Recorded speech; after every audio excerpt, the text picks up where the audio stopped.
চলো গাইস, খুলে ফেলেছি। এবার চলো ভেতরটা দেখি কেমন এসেছে। এ দেখো, এটা ওয়ান পিস অর্ডার দিয়েছি ফ্লিপকার্ট থেকে। দেখো হাতাগুলো, দেখো হাতাগুলো খুব সুন্দর। সব ঠিকঠাক আছে, ভালো হয়েছে। এটা দাম ছিল মনে হয় 400 টাকা মতো নিয়েছে ফ্লিপকার্ট থেকে, কিন্তু আমি অফারে মনে হয় 340 বা 42 টাকায় পেয়েছি এটা।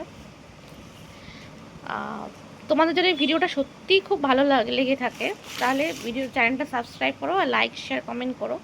তাহলে তোমাদের আমি জুম করে দেখাই হাতাগুলো। হাতাগুলো আমার এটা মোটামুটি লেগেছে ওয়ান পিস হিসাবে। এটা ওয়ান পিস একটা। তোমরা চাইলে কিনতে পারো। ভেতরে দেখো একটা কটনের কাপড়ও দিয়ে আছে, যাতে তোমাদের পুরো গরমটা না লাগে, সেটা খেয়াল রেখেছে এরা। ভালো বেশ। এই কালারটা আমার ঠিক পছন্দ হচ্ছে না, মানে এই কালারটাই ছিল, আমি ভেবেছি সামনে আসলে হয়তো আরও উজ্জ্বল লাগবে, তাই আমি ঠিক এটা রিটার্ন করে দেবো ভাবছি। তোমাদের ভালো লাগলে তোমরা এটা নিতে পারো। আমি লিঙ্কটা শেয়ার করে দেবো কমেন্টে। আর এরকম যদি নতুন নতুন ওপেন বক্স ডেলিভারি তোমরা দেখতে চাও, তাহলে অবশ্যই কিন্তু চ্যানেলটাকে সাবস্ক্রাইব করে রেখে দিও। Thank you. আজকের মতন ভিডিও এখানেই শেষ।